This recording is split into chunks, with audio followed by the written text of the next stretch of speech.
Hello. അപ്പോൾ ഇതാ നമുക്ക് രാവിലെ തന്നെ ദോശയും ചട്നിയും കട്ടൻ ചായയാണ് കേട്ടോ. അപ്പോൾ ഇവിടെ ദോശ അല്ലെങ്കിൽ അപ്പം അതും അല്ലെങ്കിൽ ചോറാണ് കേട്ടോ വെക്കാറ്. അപ്പം ഇന്ന് ദോശയായിരുന്നു. ഞങ്ങൾ കൂടുതലും ദോശ തന്നെയാണ് ഉണ്ടാക്കാറ്. എനിക്ക് ഭയങ്കര ഇഷ്ടം ദോശയാണ് കേട്ടോ. അത് കഴിഞ്ഞിട്ട് മാങ്ങ തേങ്ങയും കൂടെ അരച്ച ചമ്മന്തി, പിന്നെ തേങ്ങയും പിന്നെ അതേപോലെ തന്നെ ഉണക്കമീനും അരച്ച ചമ്മന്തി.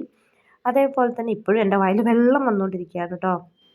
ചക്കക്കുരും ഉണക്കച്ചെമ്മീനും മാങ്ങയും കൂടെയുള്ള കറിയും കൂടി അടിപൊളിയായിരുന്നു കേട്ടോ. അത് കഴിഞ്ഞതിന് ശേഷം ഞാൻ ചക്കപ്പഴം കഴിക്കുകയാണ് കേട്ടോ. ചക്കപ്പഴം ഇവിടെ ആയിട്ടുണ്ടായിരുന്നു, അപ്പം അത് ഞാൻ പൊളിച്ച് കഴിക്കുകയാണ്. അപ്പം നല്ല മധുരം, തേൻ പോലത്തെ മധുരമായിരുന്നേ. അത് കഴിഞ്ഞ് വൈകുന്നേരം ആയപ്പോഴേക്കും കട്ടൻ ചായയും നമ്മുടെ കരിഞ്ഞ പഴം ഒന്ന് ഇച്ചിരി കരിഞ്ഞു പോയി, എന്നാലും കുഴപ്പമില്ല, അങ്ങ് കഴിക്കാമെന്ന് വിചാരിച്ചു. കാരണം എനിക്ക് ഭയങ്കര ഇഷ്ടമാണ് കേട്ടോ. അതിൻ്റെ ഇടയ്ക്ക് നമ്മുടെ അല്ലു വന്നിട്ടുണ്ട്. അല്ലു അവിടെ നിന്ന് ടാറ്റ തരുവോ എന്തൊക്കെയോ കളിക്കുകയൊക്കെ ചെയ്യുന്നുണ്ട് കേട്ടോ. എനിക്ക് ഭയങ്കര ഇഷ്ടമാണ് ഈ കരിഞ്ഞ പഴമാണ് കേട്ടോ കൂടുതലിഷ്ടം. അപ്പോൾ അത് കഴിഞ്ഞിട്ട് നമ്മുടെ ചക്കക്കുരുക്കറിയും പിന്നെ അതേപോലെ തന്നെ എന്താ പറയുക ചിലുമ്പിക്ക അച്ചാറും പിന്നെ മുട്ട ഞാൻ അധികം വേവിക്കില്ല കേട്ടോ. അതിൻ്റെ ആ മഞ്ഞയില്ല, അത് ഞാൻ അധികം വേവിക്കില്ല. എനിക്കിങ്ങനെ കഴിക്കുന്നതാണ് കേട്ടോ ഇഷ്ടം. അത് പൊട്ടിച്ചിട്ട് അതിങ്ങനെ എന്താ പറയുക അതെല്ലാം കൂടെ കൂട്ടി കുഴച്ച് കഴിക്കുന്നത് എനിക്ക് ഭയങ്കര ഇഷ്ടം കേട്ടോ. അപ്പോൾ അതും കൂടി ഉണ്ടായിരുന്നേ.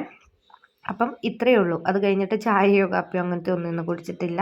അപ്പം ഇന്നത്തെ വീഡിയോ ഇത്രയേ ഉള്ളൂ. ഇഷ്ടപ്പെട്ടാൽ ലൈക്ക് ചെയ്യുക, ഷെയർ ചെയ്യുക, സബ്സ്ക്രൈബ് ചെയ്യുക, തൊട്ടടുത്തുള്ള ബെൽ ബട്ടണിലൂടെ ഒന്ന് ക്ലിക്ക് ചെയ്യുക. ബെൽ ബട്ടൺ ക്ലിക്ക് ചെയ്യുമ്പോൾ ഓൾ എന്ന ഓപ്ഷൻ കൊടുക്കാൻ മറക്കരുത്. ഓൾ എന്ന ഓപ്ഷൻ കൊടുത്താലും ഞാൻ ഇനി ഇടുന്ന വീഡിയോസിൻ്റെ നോട്ടിഫിക്കേഷൻ ലഭിക്കുകയുള്ളൂ. അപ്പം നാളെ ഒരു പുതിയൊരു വീഡിയോ ആയിട്ട് വരാം. ബൈ.